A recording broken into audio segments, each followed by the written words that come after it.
Assalamualaikum warahmatullahi wabarakatuh. Apa kabar anak-anak ibu semua?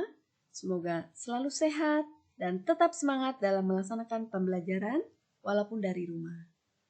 Jumpa lagi dengan ibu pada channel Dona Solhiana pada pembelajaran kelas 5, tema 2, subtema 3, pembelajaran 3 dan 4 tentang masalah sampah dan menghargai usaha ekonomi orang lain.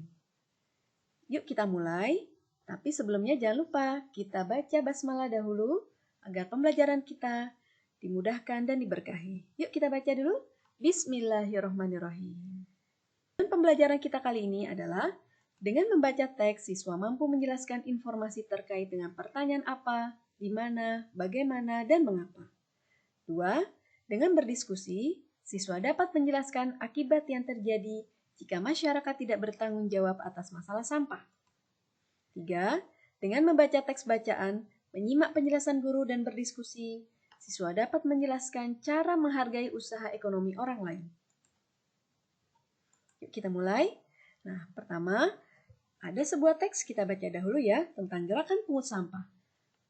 Kelurahan Babakan Pasar luncurkan gerakan pungut sampah. Agar masyarakatnya sadar dengan kebersihan lingkungan, terutama masalah sampah, Kelurahan Babakan Pasar mengajak warganya dalam gerakan pungut sampah atau GPS. Lurah Babakan Pasar, Rokib Al-Khudri mengatakan, GPS ini merupakan program pemerintah Kota Bogor pada tahun 2016. Program ini bertujuan agar Kota Bogor terbebas dari sampah. Karena masalah sampah merupakan tanggung jawab seluruh masyarakat. Sampah ini bukan hanya tanggung jawab pihak kelurahan atau orang per orang, tetapi tanggung jawab kita bersama. Jelasnya, Rocky berharap ke depannya warga Babakan Pasar lebih peduli lagi dengan sampah yang selama ini selalu berserakan, sehingga wilayah Babakan Pasar bisa terbebas dari sampah. Kalau sampah ini sudah tertata dengan baik, selain indah dipandang, maka warga masyarakatnya pun akan terhindar dari penyakit. Pungkasnya.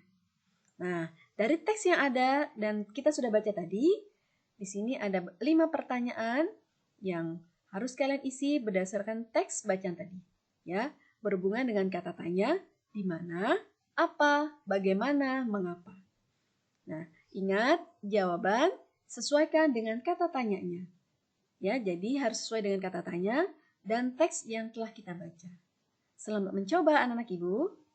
Pasti kalian bisa menjawabnya. Masalah sampah. Sampah sesuatu yang tidak asing lagi dan selalu ada di sekitar kita. Bagaimana jika masyarakat tidak mau bertanggung jawab atas sampah tersebut? Tentu saja, hal tersebut mengakibatkan sesuatu yang tidak baik untuk kita. Ya, di antaranya, sampah itu bisa mencemari lingkungan. Dan sampah itu kalau sudah mencemari lingkungan, maka bisa mengganggu organ pernapasan karena baunya yang tidak sedap. Kalau bau tidak sedap itu mengganggu, sudah pasti menjadi polusi udara. Ya. Nah, sehingga udara sekitar kita, lingkungan kita itu bisa tercemar. Nah, apalagi kalau sampah itu bisa menutupi atau membuat saluran air menjadi mampet. Nah, apa yang terjadi? Tentu saja, jika musim hujan tiba, akan terjadi banjir. Nah, kalau sudah banjir, tentu saja merugikan kita semua. Ya. Nah, bagaimana jika sampah itu kita gunakan untuk hal-hal yang bermanfaat? Sampah yang bisa didaur ulang, tentu saja bisa mengubah sesuatu yang tidak terpakai menjadi terpakai. Nah, di sini peran ya pemulung ya pemulung sampah itu sangat besar di sini. Karena pekerjaan mereka memilah-milah sampah mana yang bisa didaur ulang dan mana yang tidak bisa didaur ulang untuk mengurangi pencemaran lingkungan. Ya, makanya kita harus menghargai pekerjaan pemulung sampah ya. Tidak boleh kita rendahkan ataupun kita remehkan. Nah, dari sampah-sampah bekas, botol-botol bekas dan sebagainya, kita bisa membuat sesuatu yang indah menjadi hiasan ataupun sesuatu yang bisa kita manfaatkan kembali. Ya, ingat anak-anak ibu, bila ada sampah-sampah yang bisa didaur ulang, kita pisahkan, kita bisa buat sesuatu yang indah dan sesuatu yang bermanfaat. Ekonomi sudah seperti yang kita pelajari dahulu, itu terdiri dari kegiatan produksi, kegiatan distribusi, dan kegiatan konsumsi. Masih ingat ya, produksi itu berarti menghasilkan barang-barang yang kita butuhkan. Nah, distribusi berarti yang menghantarkan barang-barang yang sudah dibuat pada proses produksi tadi kepada kita sebagai konsumen. Jadi distribusi itu, ingat ya, menghantarkan, mendistribusikan dari produksi ke konsumsi. Nah, konsumsi adalah kegiatan memakai, kegiatan menggunakan, atau kegiatan menghabiskan suatu manfaat. Seperti kita ketika kita ingin membeli makanan, membeli sayur-sayuran, membeli buah-buahan, membeli bahan kebutuhan yang lain, baik di pasar, di agen, di distributor besar, di distributor kecil, di warung. Nah, kita termasuk melakukan kegiatan konsumsi dan kita sebagai konsumen, ya. Kegiatan ekonomi itu dilakukan oleh manusia. Nah, manusia itu memiliki dua peran. Peran sebagai makhluk sosial, yaitu berhubungan dan berinteraksi dengan manusia yang lain. Tidak bisa berdiri sendiri dan membutuhkan orang lain. Dan manusia juga sebagai makhluk ekonomi. Apa itu? Yaitu melakukan kegiatan ekonomi untuk kebutuhan hidupnya.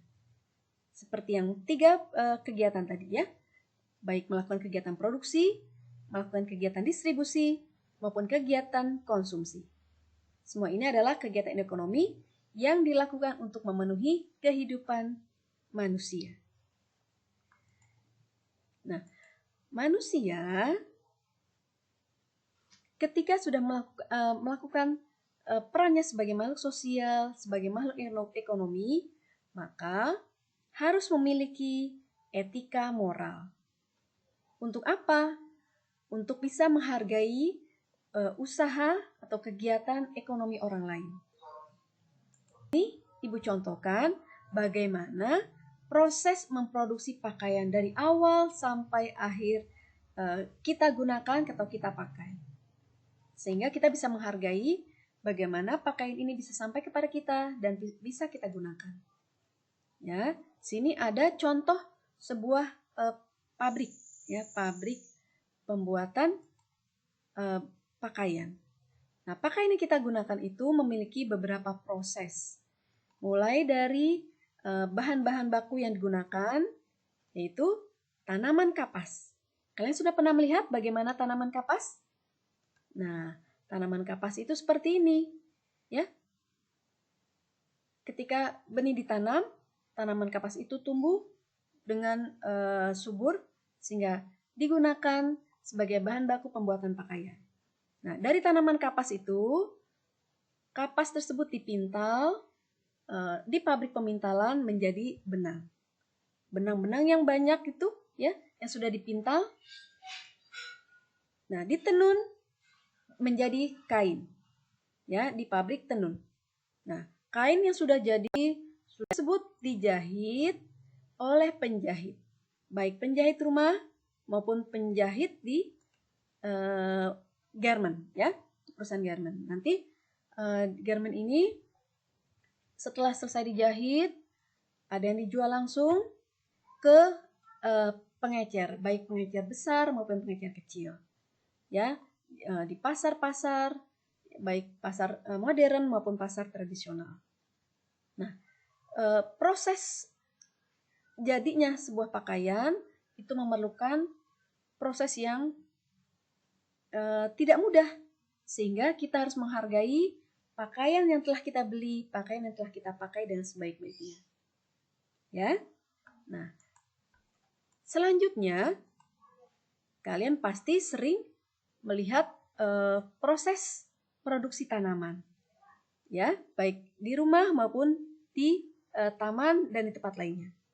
Tanaman yang tumbuh subur itu tidak langsung tumbuh, tapi melalui proses penanaman bibit, ya. Nah, bibit ditanam oleh petani, oleh tukang kebun, ya, sehingga menjadi tanaman. Nah, tanaman yang tumbuh subur, tanaman yang banyak kita jumpai baik di pinggir jalan, yang menjadi paru-paru kota, maupun di taman, di sekitar rumah kita, itu bisa menghasilkan oksigen. Nah, oksigen sangat bermanfaat untuk kita, ya, manusia, untuk bisa bernafas. Nah, sehingga proses baik tadi pembuatan pakaian maupun tanaman itu merupakan usaha ekonomi yang sangat luar biasa bermanfaat untuk kita. Sehingga jasanya tersebut sudah pasti harus kita hargai, ya. Nah, bagaimana anak-anak ibu cara menghargainya? Cara menghargai kegiatan usaha ekonomi orang lain diantaranya menemukan persaingan usaha yang sehat dalam perekonomian. Jadi, perekonomian yang ada di Indonesia harus bersaing secara sehat. Nah, jangan lupa kita harus tanamkan gerakan cinta produk Indonesia, ya. Yang kedua, menghormatinya dengan tidak iri atas keberhasilannya. Karena jeripaya usaha yang luar biasa mereka lakukan untuk mencapai keberhasilan. Ketiga, menjunjung tinggi setiap jenis pekerjaan yang dilakukan orang lain. Keempat, meneladani keberhasilan orang lain dengan meniru sikap positifnya. Jadi kita teladani keberhasilan orang lain untuk kebaikan kita. Jadi bukan kita iri, tapi kita tiru sikap positifnya tersebut untuk keberhasilan kita pula. Ya, anak-anak ibu, jangan lupa kalian juga bisa mempunyai cita-cita sebagai seorang pengusaha. Ya, pengusaha apapun, baik usaha kecil, menengah, maupun mudah-mudahan bisa sampai usaha besar. Ya. Nah, sekarang kita sampai kepada tugas. Tadi sudah Bu Dona jelaskan di awal untuk menjawab 5 pertanyaan sesuai dengan teks yang tadi kita baca. Ingat, jangan lupa ya, kita jawab pertanyaan tersebut. Yang kedua, diskusikan dengan keluarga bagaimana cara menghargai pekerjaan ayah. Ya, karena ayah sudah berusaha banting tulang untuk keluarga, semoga kita bisa selalu menghargainya. Ya, diskusikan ya. Yang ketiga, buatlah prakarya dengan menggunakan botol bekas, lalu dihias sesuai contoh pada video di WA Group. Baiklah anak-anak ibu, semoga kalian bisa memahami apa yang tadi ibu sampaikan dan bisa mengerjakan tugas-tugas tepat waktunya.